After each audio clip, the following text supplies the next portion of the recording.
for a while. I'm going to go and see a couple of doctors and see what they say. I'm I'm not 100% sure I'm getting the opinions from these guys over here because obviously, they make money off surgery. Right, right. So, whereas my doctors in the UK, they'll do it if it's doing. If it don't, then they won't because they're not getting any extra money. So I would like what I would feel is an impartial opinion, um, and then I'll be able to make a better decision. But as it is right now, and as from what I've been told by people that I trust, really I shouldn't be getting it, and I don't need to be touching it unless it causes me a problem. So then after that, it's just where the UFC stand on it, and whether they require me to get it done, you know, even if I'm told that I'm safe by not getting it done, you know. So, what's the main thing that you learned from trying ayahuasca? You talked about that a little bit before. What's some of the main things that you learned from doing that? Well, it's a very very big question. A lot of it is acceptance, which is convenient because I'd had those experiences before this health situation came about. But acceptance about what is, and just not forcing things, letting things be and letting things thrive in a way, and just making the best of it. And really, that's what I'm trying to do right now. It's unfortunate, and obviously, I've been training 26 years for a career that potentially ended. So, if you spoke to most people, I think a lot of people would be in kind of a bad place. And I'm really not. I'm not. I'm disappointed. I would very much like to be fighting, but I don't think for a second that I won't fight again. And as of right now, it's the right thing because I can't do anything about it. So I've just got to make the most of the time, and which is exactly what I'm doing. Doing ayahuasca, did that experience change your view of fighting? Not really. Not really. No. It gave me a clearer perspective of it, to be honest, because before I was very much uh, I'm an athlete and I need to keep winning, and it's all about the victory and less about the experience and the journey, and the experiences with the medicine changed that. It's much more about the journey now because ultimately in 10 years time, in 100 years time, in 1,000 years time, it's not going to make the slightest bit of difference what I did in the octagon. Right. No one's going to care. There'll be another champion.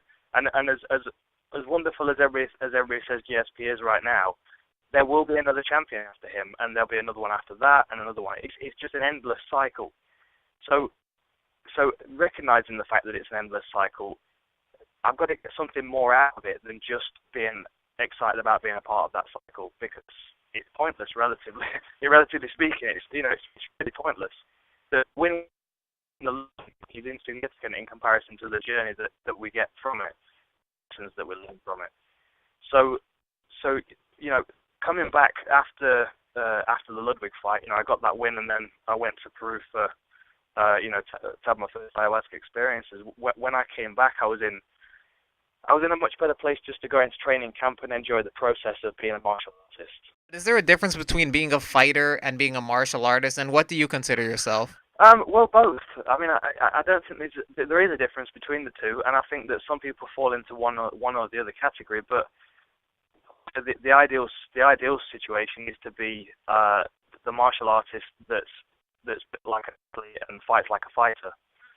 That's the ultimate. And if you look through the different the different weight classes, like obviously GSP is a good example of a guy that's a great athlete and a great martial artist. I wouldn't necessarily say that he's got the fighter mentality.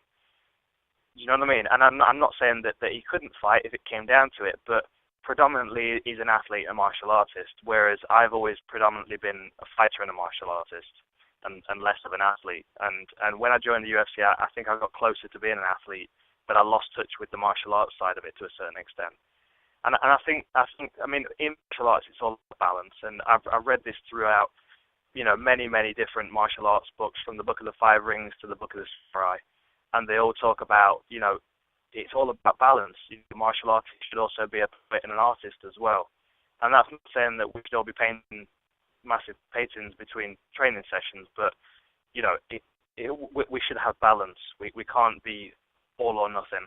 It's got to be, it's got to be. We've got to have something that we can retreat into, as well as as well as being fully dedicated to martial arts. You have the Tibetan Buddhist saying tattooed on your body. Do you hold any religious beliefs or anything like that? Well, it, religion's a very loaded word for me. It's religion talks about organization and ritual and parade. When I hear religion, and I think spirituality is a personal journey. So I would say I'm spiritual, but I wouldn't say I'm religious. I don't have any affiliation to any kind of religious group or sect or cult or whatever you want to call them, organization. It's a very personal path, and I share that personal spiritual journey with other people who I think are in a similar place in life. You mentioned GSP. How do you think that fight is going to go down between him and Hendricks? I think it's going to be his toughest test yet, and I know that's a cliche thing to say, but I do have good reason to think that it is, because we've not seen him fight a guy with wrestling pedigree of Johnny Hendricks before. I mean, we can't argue with the fact that Johnny Hendricks is probably the best wrestler, straight wrestler in MMA. Now, on the flip side, GSP is not a straight wrestler; he's a wrestler for MMA. So it might not play into his game at all, because GSP might be able to just do what he wants to do, regardless of whether Johnny Hendricks is a good wrestler or not. But we don't know until Johnny Hendricks gets in there. One thing we do know about Hendricks is that if he hits you with his right hand, you're going to fall over. And we've seen that happen once to GSP, and we know that he's a little timid when it comes to getting hit. And it's not that he can't take a punch, because we know he can. I mean, he is a tough dude, but just that doubt in his mind that if he gets hit, that might change the fight, especially if he can't get the fight to the ground. Because then we might have to see him diverge, start working on some more of his checking techniques, and then really it's anybody's game, because we've not seen Hendricks go 5 rounds either, so we don't know whether he's going to have the conditioning, and we've also never seen him fight an athlete like GSP. So there are a lot of questions for this fight, I think, and I think that there are a lot more questions about GSP than there have been in previous fights of his. Any new projects that you're working on right now? I have a few things going on actually. I'm writing at the moment. I've got a couple of people I write for. Muslim Fitness. I'm going to start writing for Fightland soon. And Rabid Magazine. I have a couple of different TV companies that are doing some stuff, some travel, some martial arts stuff for TV for a series. So that's a possibility. The UFC are very keen on using me for, TV analyst stuff and basically color commentary for Europe and Australia. So that's something that I'm working on. I'm also at the gym. I'm helping people out. I'm helping Mac to get out. For his fight against Joe Lozon in December. So I'm going at the moment. It's kind of nice. I've got a break from fighting because I'm enjoying all these other processes that I've got going on. Now, you said in the past ultimately you'd like to get paid to be yourself. I thought that was real interesting. What did you mean by that, and how do you think you can do that? Well, I think anybody that follows me on Twitter or anything knows I have fairly strong beliefs on a lot of things. Diet to training to just basically how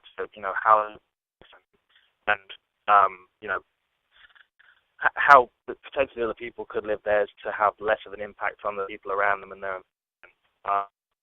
but I have learned a lot of lessons in my life. I've done a lot of crazy things, and I would like to perhaps pass on some of that knowledge that I've learned, maybe through books or through speaking. I would like to do some speaking, some public speaking. But I'm not really sure where it's going to take me, to be honest. I'm just open to it. But if I can have someone pay me to just be me and say the things that I want to say, then that'd be ideal. You talked about your lessons in life for yourself. Have you come to any conclusions? Like what's the meaning of life for yourself? What's the purpose of life for yourself? Any thoughts on that? The main thing I've learned is that all you've got to do is focus on being better tomorrow than you were today. And however that is, whether it's to be stronger or more flexible or just friendlier to people, eat less junk, whatever it is, just be better. Raise your own vibration. and you'll raise the vibration of the people around you. And if you can have a positive effect on your environment, then your life's going to work out positively, and you're going to be considered a good person. And I think that's the whole point of this. You know, we're not here to be assholes to each other. You know, we're here to help and thrive and care for where we're at and care for each other